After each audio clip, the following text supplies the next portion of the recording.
Hello Mercedes lovers, that's me again with another video on the Mercedes C280 in a W202 chassis. So as I'm waiting for parts for my transmission, I thought that's probably would be a good time to replace the head gasket on this car as well. I think there's a little problem. I'll show you in a few seconds, so that's probably would be a good time to do the change. So a little history on this engine. When I got the car, and if you drive it on a highway, go to high speed, maybe 130 kilometers an hour, 140, and usually in the morning I drive by and I buy a cup of coffee at McDonald's, and as I roll the window down, I always had the smell of burning oil. So I did suspect that I had a leak over here in the back of the engine. Now, funny enough, the front, you guys see everything is nice and dry. There's no leak in the front, but the back, let me get some light. See, the back has some oil residue. So if you watched my videos, you saw a video where I was retorquing the head bolts. So I did retorque the head bolts on this engine, and all the bolts were fine except this in the right hand side back corner over there, which seemed kind of loose. So I did torque it, but it did fix it somewhat. I got less burning oil, but I still see that my car's taking about a liter of oil for every 12,000 kilometers. And I still, once in a while, I'll get this burning oil smell. So I thought, now that I had to remove the manifold, exhaust manifold, I might just as well remove the intake and do the whole head gasket thing and be done with it. Same time, I think my water pump started leaking. If you look down, well, you can't really see because it's dark for once, and second, it's a really tough to see, but if I look over there under the water pump, you can probably see there's a little bit of green residue over there. So that seems like a coolant. So I did get a water pump. So since I'm doing the head gasket, I'll remove the manifold, and same time I'm going to replace the water pump. So as always, we start with the head gasket. We have to drain the coolant. So draining the coolant, radiator, there's a red screw on the bottom. Drain the coolant from the radiator, and then you come back, and now, now you can really see it well. There's a little fitting over here with a 19mm wrench. You loosen it up and you drain the coolant from the block. I don't think you need to drain the oil, so I'll leave the oil for now. So after that, if you haven't done it, disconnect the battery. Now in my case I already disconnected, so don't have to worry about that. Next thing, you have to remove the fan shroud. I've done it already. Next, with a 15mm socket, you have to pull the belt tensioner, and I do have a video on that. So you release the belt and you remove the alternator. Now you do need to remove the alternator because the chain tensioner is right there. If you see down there, that's a chain tensioner, so you're gonna need to remove the chain tensioner anyway. So next, you remove this plastic cover covering the harness, and right now what I'm doing, I'm going to remove the hoses that's supplying fuel and returning fuel. And as always, pay attention, black nut on top and the yellow one on the bottom. I still need to figure out which one's supply, which one's return. I think by the look of it, this one's supply and the black nut is return. Yeah, because we're measuring pressure in the supply line. Alright, so we take off, there's a 17mm hex nut and this is a 14mm. So hold this nut with a 14mm wrench and undo this nut. Same with the other side. Also, before you disconnect the two lines, probably good idea, go to the fuel tank cap and just open it so you relieve any pressure that's building in a fuel tank.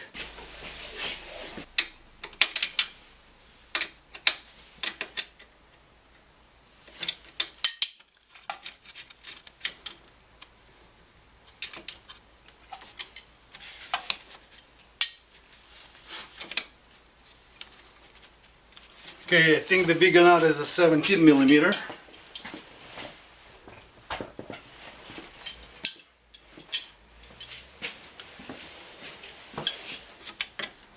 Yeah, so the little nut over here is a 17 and the big nut is also 17. So you do want to hold that little nut so you don't, and you just loosen this one. Now put some paper because you might end up with a little bit of fuel coming out, just like in my case. There's always fuel left. What I like to do is take a plastic bag, place it over,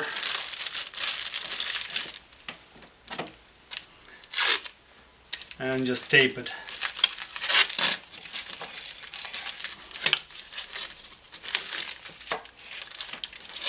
So next, we need to remove the valve cover and the spark plug harnesses.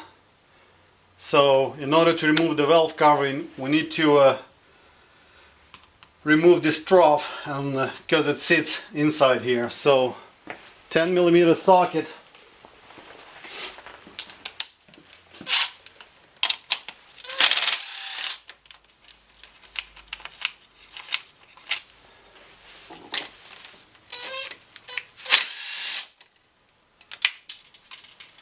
Alright, that's on the floor.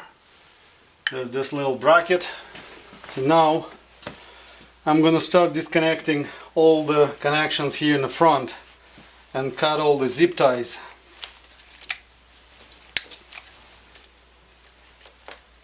Disconnect this plug. Come on.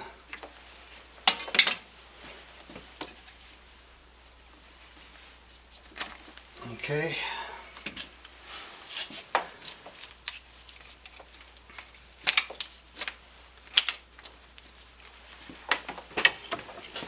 Now got this.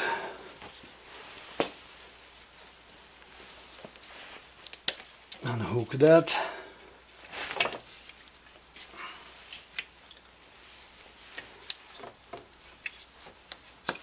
Unhook this.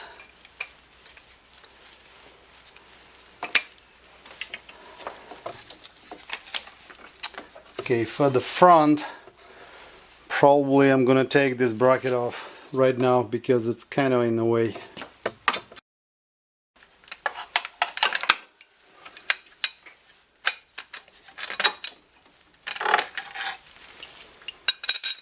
Okay, so that bracket's out.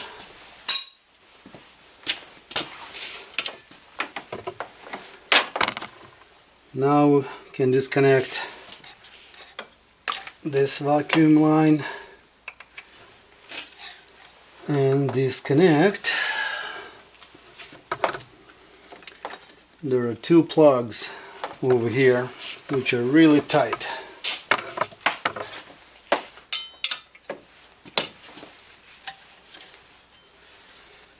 Well, I'm wondering if I should take off.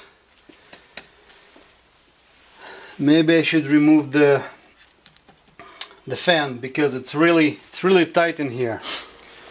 So here I took off the fan and I took off the belt.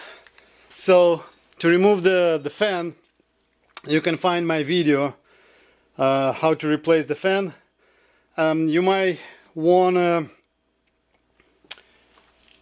jack up the front of the engine a little bit. It will give you some extra room to work with. Don't try too hard because there's a mount in the back, but a little bit should be okay. Now let's take this hose out because it's just in the way. So 6mm, loosen up the clamp.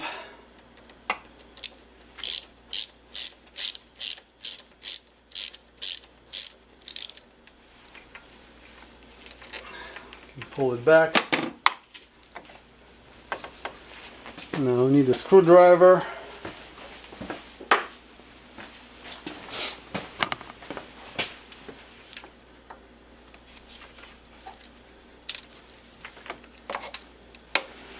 Now we have access to all these harnesses.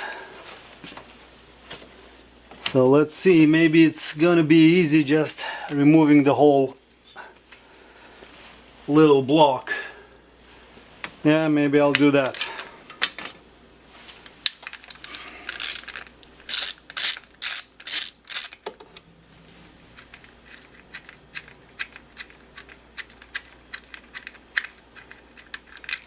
Okay, there's a screw on top, and don't forget there's a ground.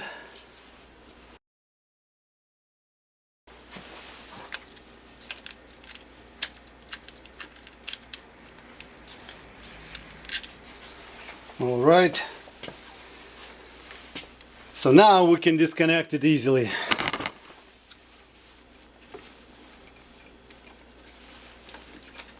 Just squeeze the tabs, and a note to myself, this one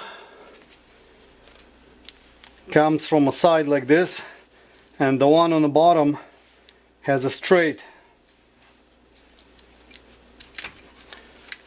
Okay, and then later I can test. As always, take this, take a Ziploc bag. Up, where do I put it? Put the hardware inside, and if it's a small piece, also goes in there, and you'll never have questions where the hell this piece came from. Just alright, so the front is clear. Now I just need to disconnect the harness from the air pump. Okay, so it's not in the way, and I probably gonna put a tag on it just to say air pump. This way I'm not gonna be guessing. Need to cut the zip ties, and carefully so we don't cut anything that we shouldn't cut.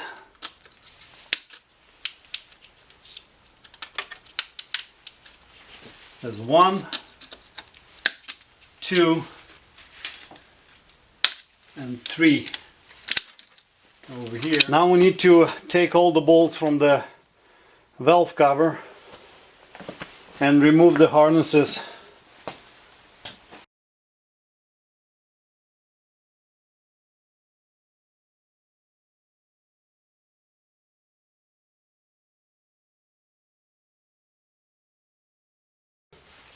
Now I hope you guys remembered how the wires lay down in here. So if not, you're gonna have to watch my assembly video. Well, now we can check, just looking inside, see if there's any oil. I did change the valve cover gasket a while ago. Well, not a while, maybe 2 years, so and everything's nice and dry. Alright, now we can take the valve cover bolts.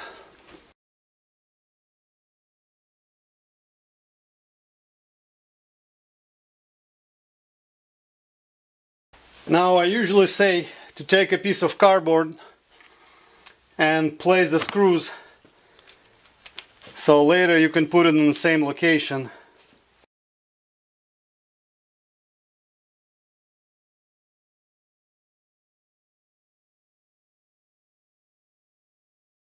So now we can pull this harness out just very gently.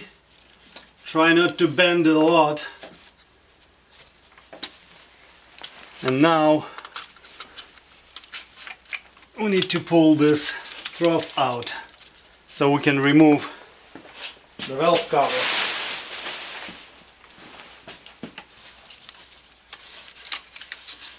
Now, okay, so remove it and set it to the side. Now to remove the valve cover, you see these little tabs on the side, this side and this side. So you take a screwdriver, you place it under the tab and gently pry it up. So now the cover is loose.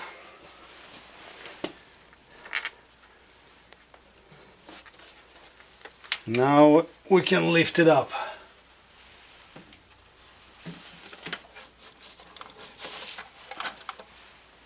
And the cover is out. Flip it.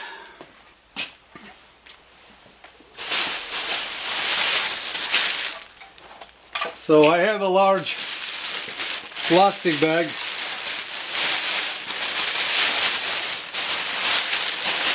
So I put the cover inside.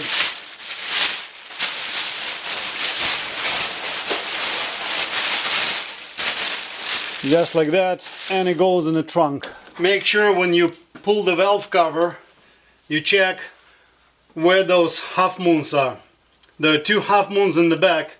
In my case, they came out with the gasket because they kind of glued together, even though there's nothing, no sealant, no nothing. So now I can disconnect the fuel injectors. So that, just squeeze the tabs on the side and pull it up. Some of them are really hard to pull, so you can use a screwdriver, very careful, and just kind of put it in and give it a little push.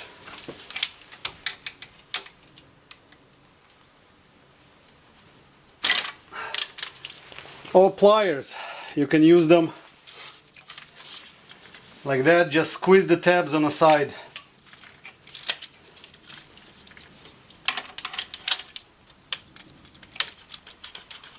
Alright, this wire, so this wire runs to the knock sensor, the front one. And removing it, it's the same idea as this connector, just squeeze the tabs. If I can get my hand in. This one's a bit tough to get. For some reason, I always like to mark them. We're gonna put knock front. So the front knock sensor is this wire. So it runs to the front and then kind of dives in around the dipstick, and it goes down here to the knock sensor. The next wire comes around over here, goes under the fuel rail, and it goes, and I have to see, and there's a connector. Well, I might need to pull this piece out to get to that piece, to that connector. Alright, so the third one is in the back over here. So that dives in between the 5th and 6th cylinder, and that's an aux sensor in the back. Now, to gain access to the screw on the clamp or the band that's holding this rubber piece on the bottom, need to loosen up the dipstick. There's a little screw on top, so just loosen it up, and then this dipstick is loose and we have more room to access. So I got this piece out, and I think it was so hard to remove because last time I installed it I made a mistake. So if you're looking at it, you see this knob? That knob should be pointing to the back of the vehicle. The top band should be like that, so when you tighten it from the front. But I put this bottom one also, I made an error because getting it from the front, it's really hard. Trying to remember how I tighten it, and I can't remember. But I think the right way to put this band is pointing the screw to the back, because from the back there's more room from the back to access with a long extension to tighten it. Anyway, when I'm gonna be installing, I have to remember to put it in the right orientation. So now that this piece is out, we can follow. Remember that wire that runs between 2nd and 3rd cylinder, it's this one. So it runs, and it runs over here. So that's the connector. So now there's plenty of room. You just need to orient, but basically just squeeze the tabs and pull this connector off. Moving, you have to see, because if you're going to be squeezing over here, you're not going to do anything.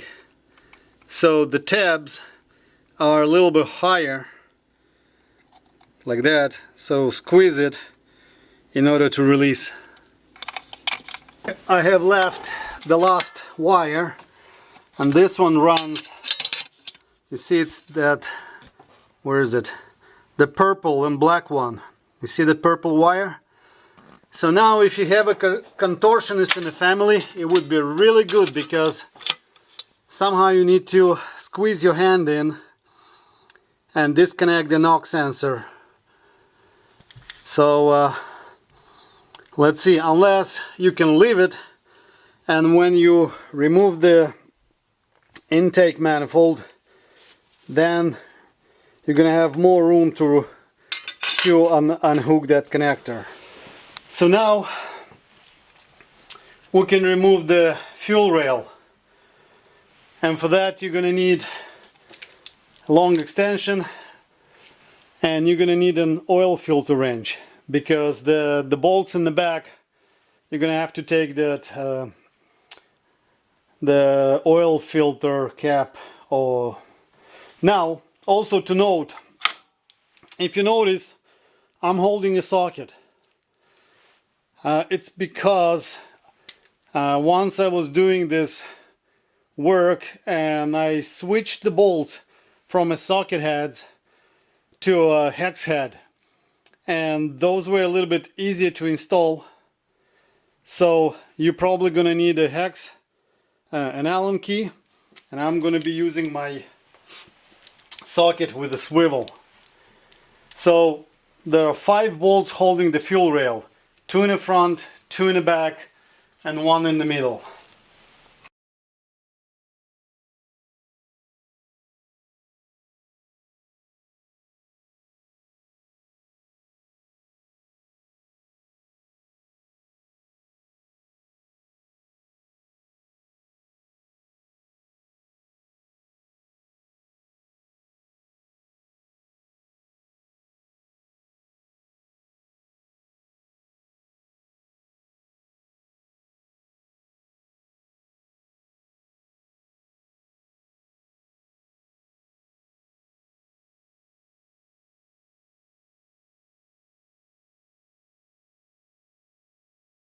Okay, so these are the 5 bolts. Now, another useful tools, guys, are these extensions. They call wobble extension. So if you look, there's a little bit rounded. So what it's doing, if you're pushing the socket all the way, it's pretty stable. Now if you give it a little push forward, you have a little bit of wiggle room.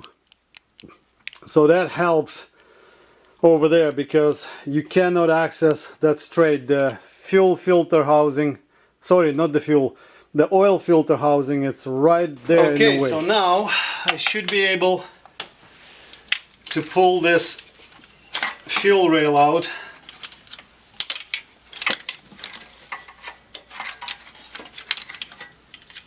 Alright, it was smart of me, the knock sensor, to put it under the fuel rail. So any wiring that you have, let it go under the fuel rail. This way you can pull the fuel rail out. So now just gonna pull this elbow for the vacuum line out. Okay.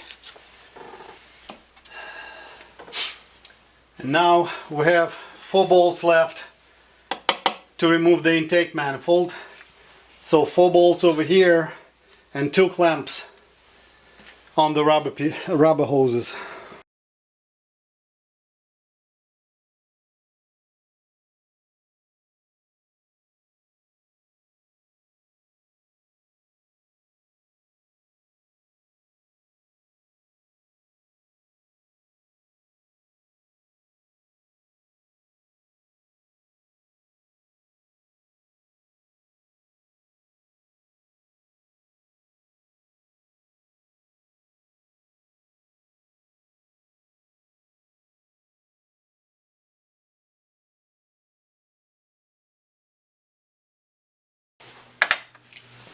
Alright, so all the bolts on top are out. So now just need to loosen the 2 bands or clamps that are holding the manifold in here. Now the front one is quite easy to remove.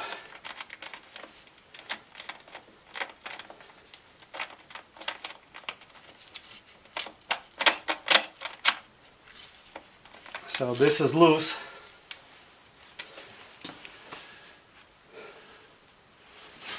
Okay, now we need to gain access to the back.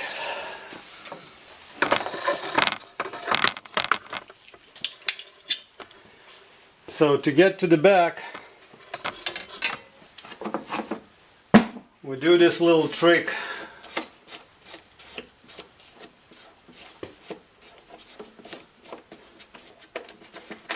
Where we pull this, lift it up and set it like this on top. And what do they do with the extension?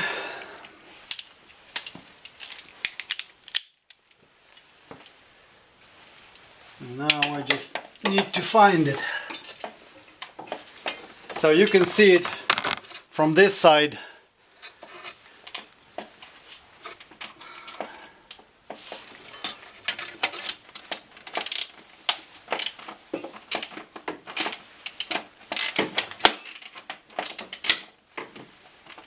You probably need another longer extension.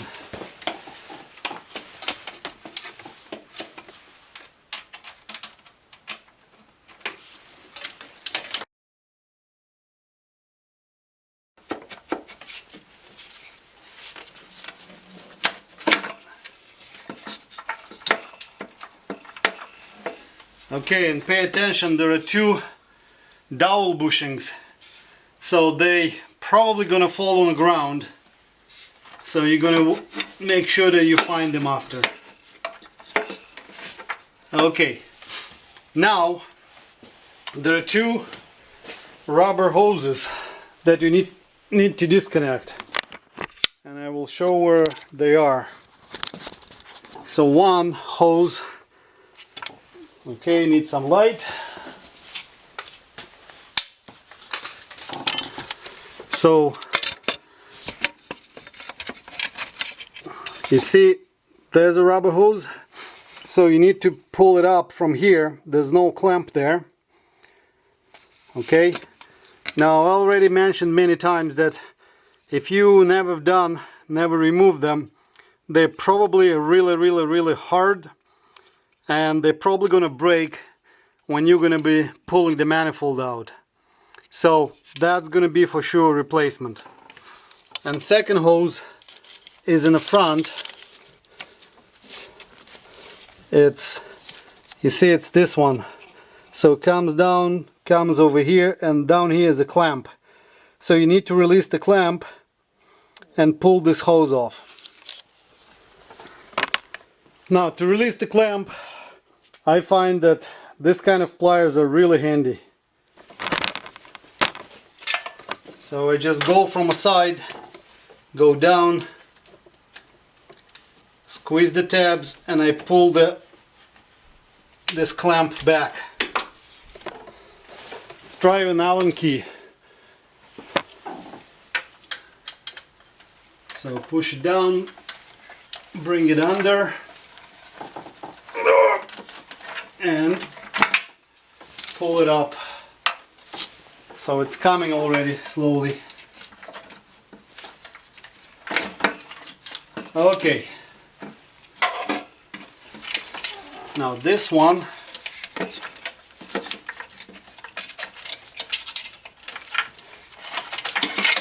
okay, let's pull this wire out. Let's pull this one out.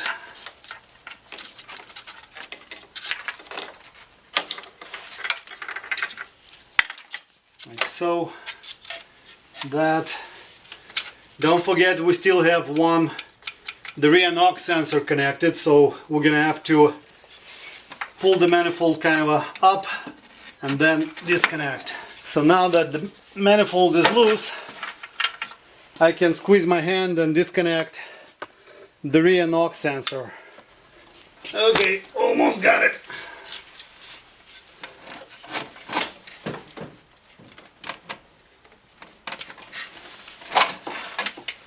Alright, so that's a rear knock sensor. Now we take all these harnesses, pull it aside,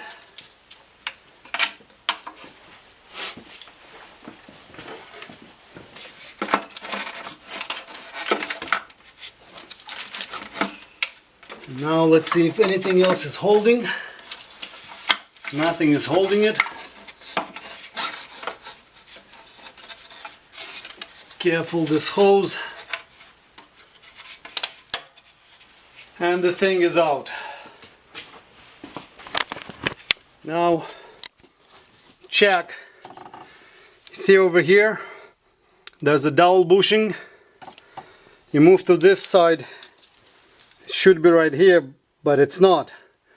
So look down there on the bottom. Where is it?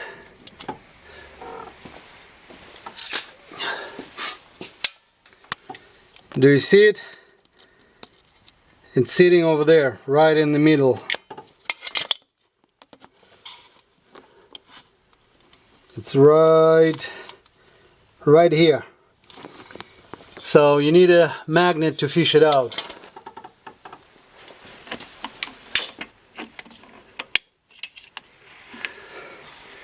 Here you go. That's the bushing. Now another one, I see there's a washer right here. So the bushings, or the dowel bushings, I suggest you pull them out and bag them, because you're gonna lose them for sure.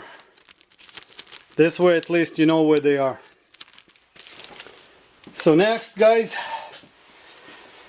you need to remove this water hose, remove this pipe, and then take 6 bolts out and pull this cover back.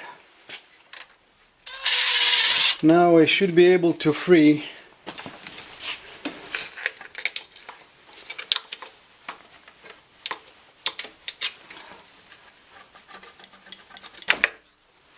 So there's an O-ring here, and that thing comes off.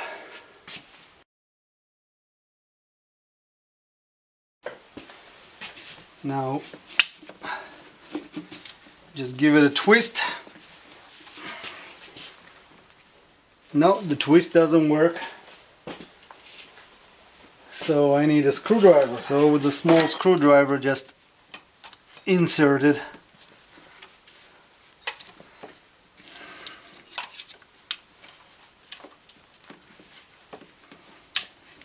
Okay.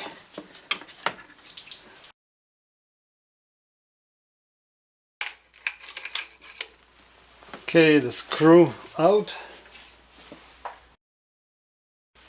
So that's a hex with a 10mm head. I should be able to pull the tube just out. So it's sitting on the O-ring. Alright, let's pull that cover.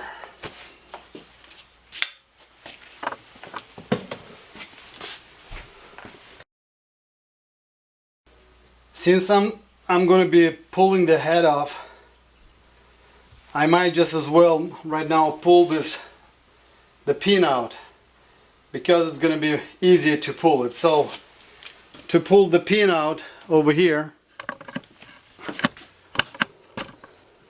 you guys see there's a plug right here, so pull the plug out and we're going to have access to that pin that's holding this basically like a chain shoe or something like that. So a 5mm hex.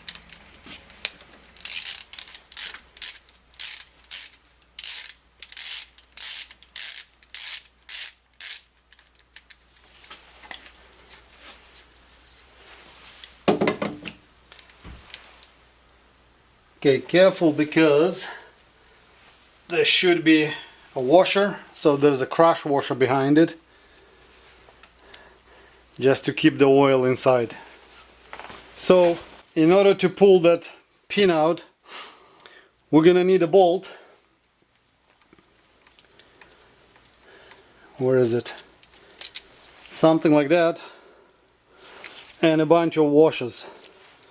So to start with, I'm going to take the screw and insert it all the way down. So 2 washers, so about 4 washers.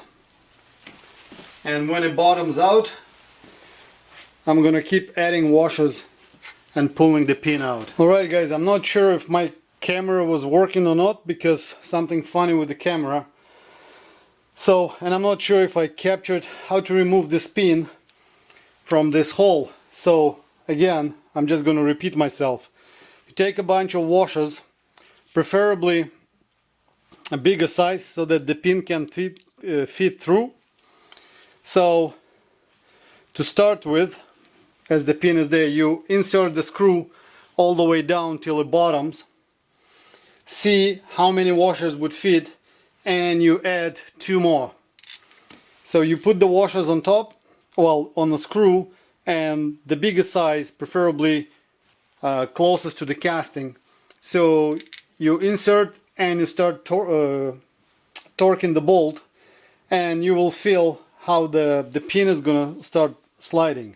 So when the screw bottoms on a pin, pull it out, add 2 more washers of a big size, and keep doing till the pin is all the way out.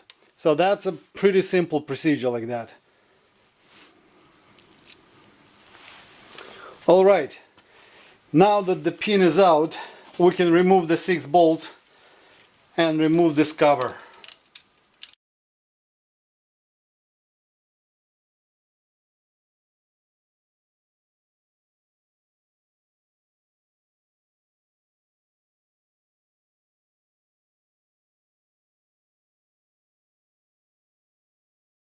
Now, you have to remember, it's a long, shorter,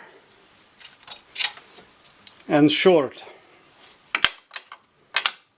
So that's the left side. Right side, long, long, and a short one on the bottom. Now you'll see there are two dowel pins on each side, so you need to slowly slide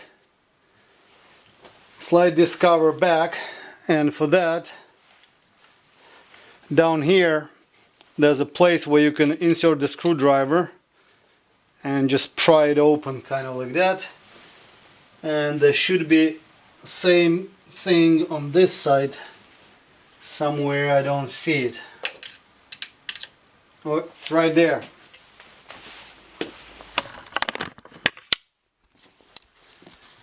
You see it's right there, so you can insert the screwdriver. Okay, now just work it a little bit more.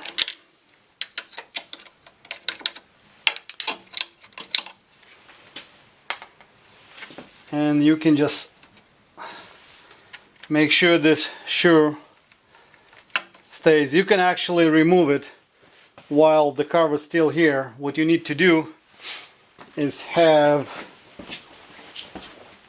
a wrench.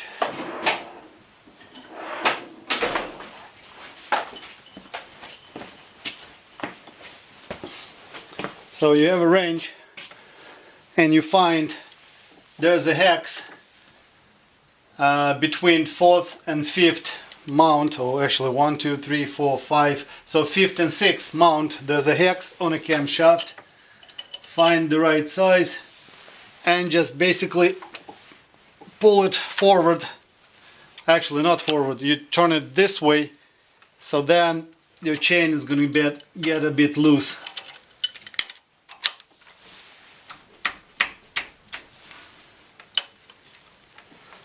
So now you can lift the chain and you can remove this. So now the chain is loose and you should be able to slide it straight back. All right.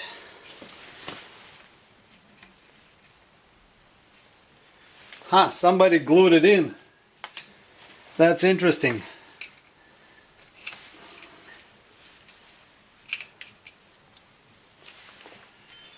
Yeah, the problem with installing this, some people don't know how to install it properly, so they apply glue and they glue this gasket in, and that's not the way to do it, because now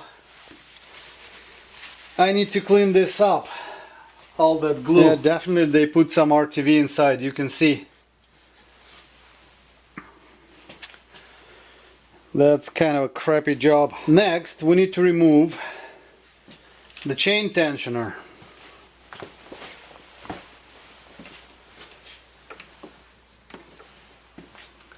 So the chain tensioner is just right here.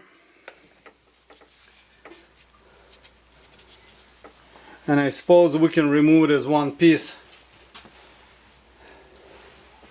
I think it's a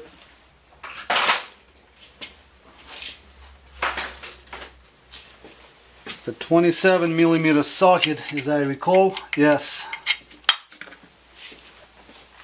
A 27mm socket.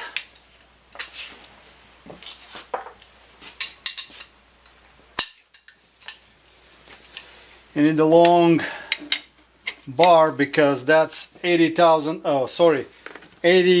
Newton meters.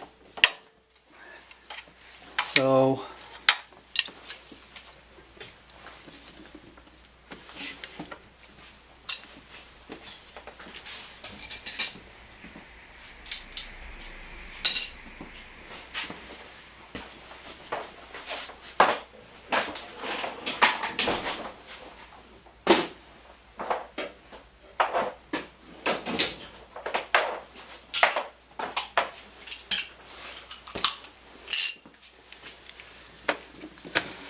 now I can pull it out.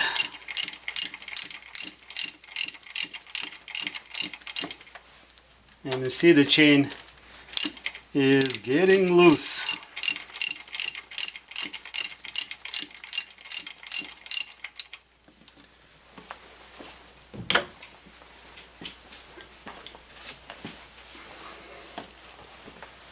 put some rags over here in case there's some oil is coming.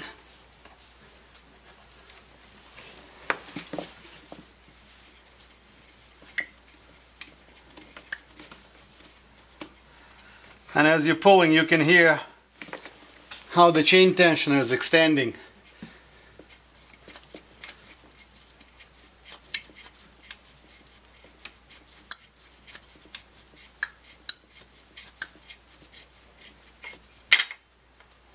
And the spring is out. Alright, so that's the chain tensioner. So, on the chain tensioner, check my channel. There's a video on the chain tensioner and explaining how to reinstall it. You don't install it like that, you have to take it apart. So next you need to put this in a whatever top position, whatever it's called, but you need to find the zero on the crankshaft and make sure that the first cylinder, the eccentrics are looking up. I think it's just can't remember right now what's called. It's something the top dead position or something like that.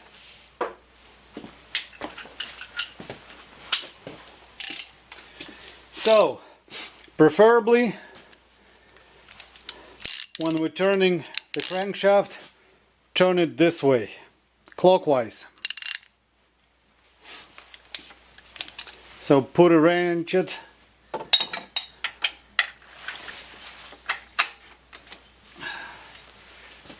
and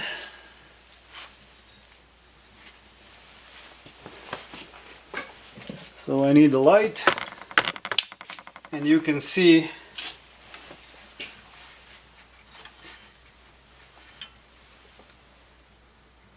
okay. Now to double check, I think I'm gonna show you guys. So that's not okay. So the right position is, you see, this is at 0. Well, not quite exactly. We need, that's about 0.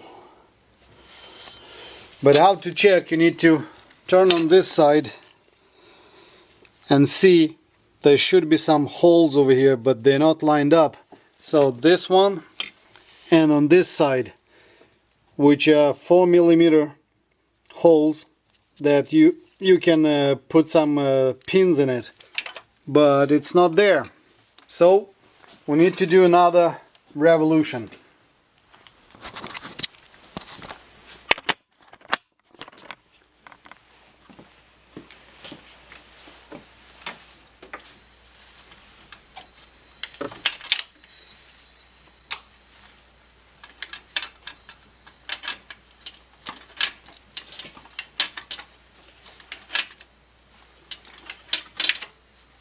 Uh-oh, I think I'm skipping. Well guys, I did a rookie mistake, and I'll have to admit it, because I forgot the wrench over here. So I start turning the crankshaft and my chain jumped. Also, I forgot that I had to put first in a 0 position and then remove the chain tensioner. So now I'll have to reset the chain from the beginning. And it would have been much easier just marking the locations like I usually do, and that would have been it. So now I have to do the whole procedure from the beginning. Anyway, I guess I'm pretty tired today, so that's gonna be it for today. So tomorrow is gonna be the next day. So guys, yesterday evening, or actually yesterday night, I did manage to jump the timing chain, and I guess it's not the point how I did it, but the point I want to make that it's not really a big problem. It's more kind of inconvenience, because ideally what you want to do is you set your crankshaft at 0 angle, you insert the two 4mm pins in the back of these gears, then you take a marker or a paint pen and you mark the chain relative to the gear, so both positions. So this way, when you reinstall the head back, you have some kind of a reference point to make sure that you've installed it correct. So I guess let's look on the bright side. We'll have to, I guess, go to the basics and set up, it's called the basic timing. So Mercedes has a procedure how to set up basic timing. So I guess the good thing is that I'm gonna have to set basic timing, and you're gonna have you will have the opportunity to see that. Okay, so next, now that my timing is jumped and I have to do, there's no more need for these pins in the back.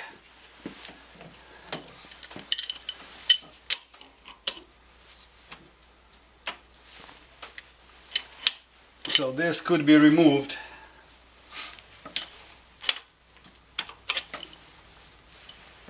Now the next step will be taking off this gear. So there's three cap screws. The 3 screws that are holding this exhaust camshaft, those are Torx 40. You do that. Now if you have the correct position, you want to maintain that, so I usually take a wire and I tie up a chain to something. Just get the wire through and I tie it up to something that I can find. Usually this the thermostat housing is kind of a good reference point, but there's no need for that anymore. So now the grand finale, taking off the head. You're gonna have, you're gonna need a triple square.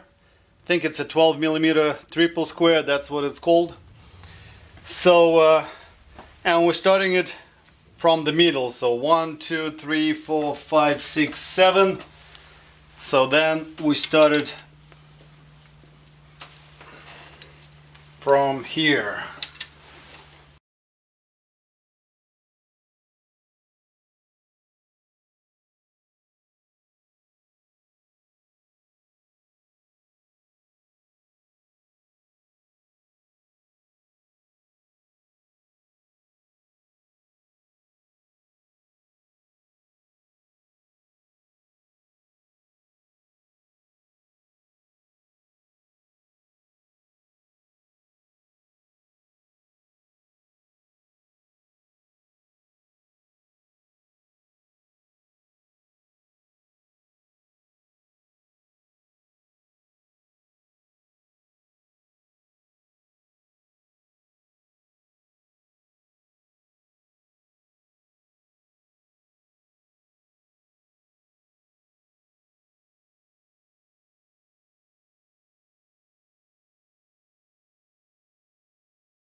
Don't forget, there's this pipe, actually not a pipe, a hose, or that's attached to the head, so, and it runs inside. So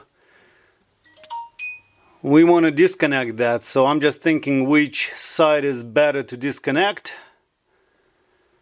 Probably this one, because later on, learning from experience, before taking this hose off, I'm gonna mark the orientation, and reinstalling, I'm just gonna put it back before I place the head.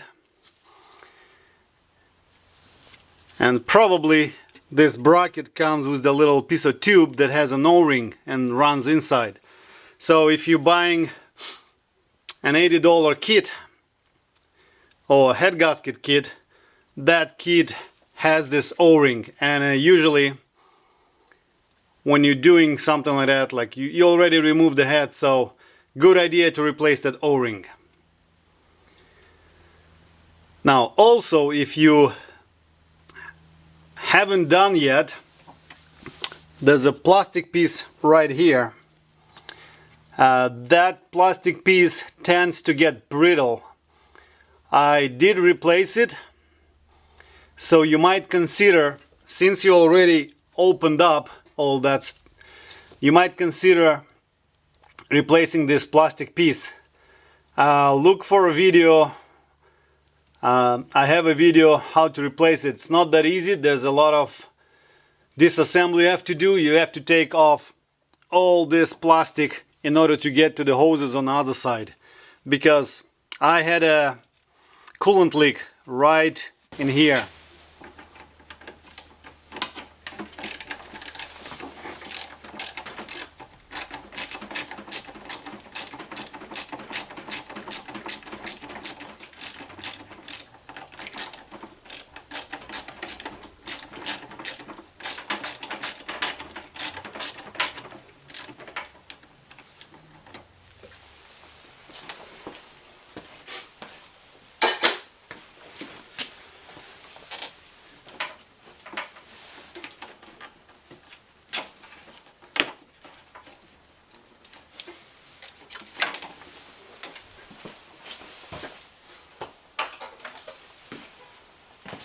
Now usually the rubber hose is baked to the fitting or to the plastic piece, so it's a good idea if you have a screwdriver, just bend the end and you can use that kind of to separate. Well, I'm good in giving advices, but I haven't done it myself, so I'm just gonna use a straight screwdriver.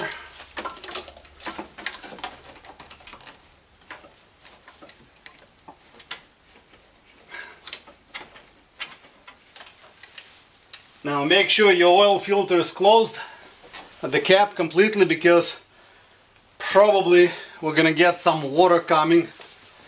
So I'll try and put some towels under there. Alright, nothing came out because we drained it. Okay, so now with this out of the way, I need to make sure that this hose is not going to catch anything, because I see a vacuum tube which runs, so we need to run it behind the hose. And this harness, so place it out of the way. So now also need to see if this tube is attached.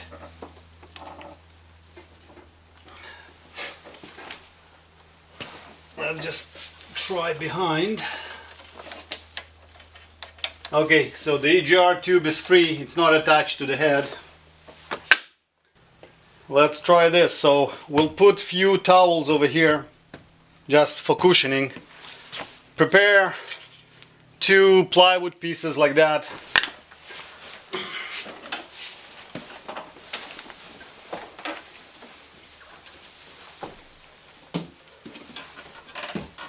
Now we take the head.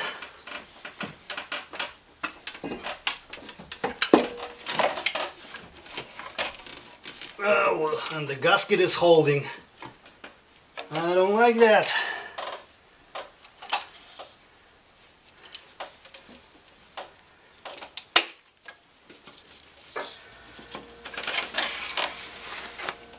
I'm gonna place it over here.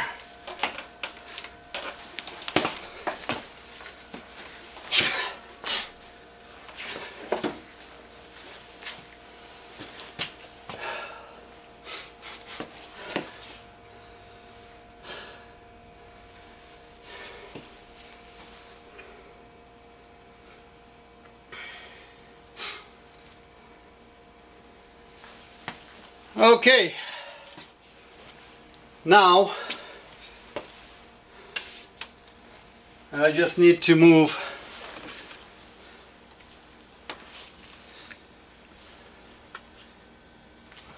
put the plywood,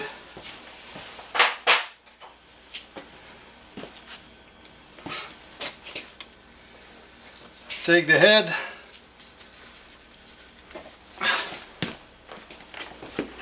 well, here you go, guys. That's pretty much what it takes to remove the head from M104 engine. So now we're gonna do a little inspection, and what I see I don't really like. There's a lot of carbon buildup on the pistons. I honestly thought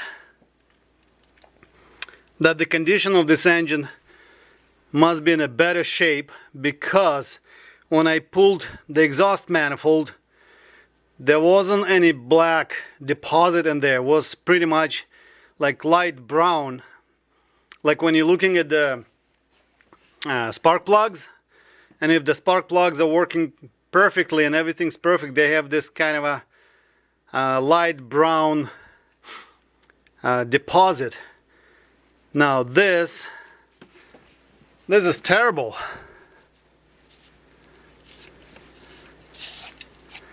So that will need to be cleaned. Let's see.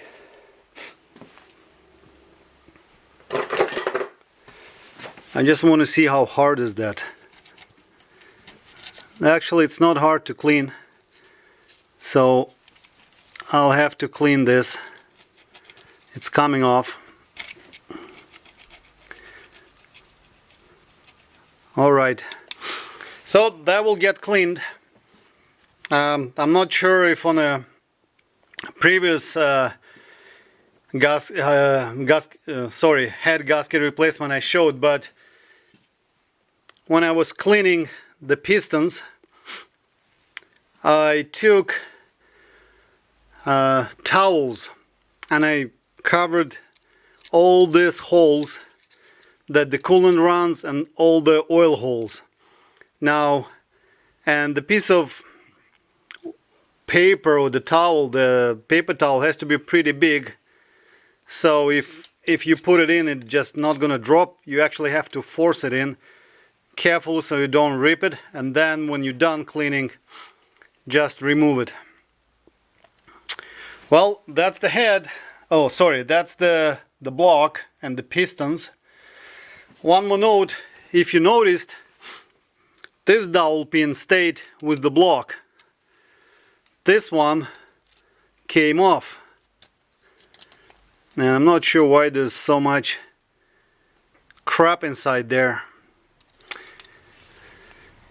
So that's why it was a little bit tough removing it. Now looking at the head itself, see, that's the dowel that stayed.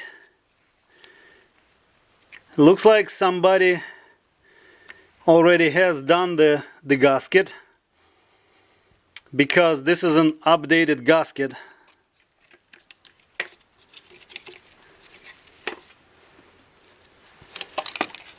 Okay. The other thing is, if you look over here, no, sorry, not that side, the opposite, this side, somebody wrote a number. So I think that's a walk order number. So I think this car had the gasket replaced. Well, I think that's gonna be it Thanks for watching, and stay tuned for the assembly, because I'm waiting for the parts, so it's gonna probably take about a week to get the parts, and then need to find time to put the thing together. Thank you.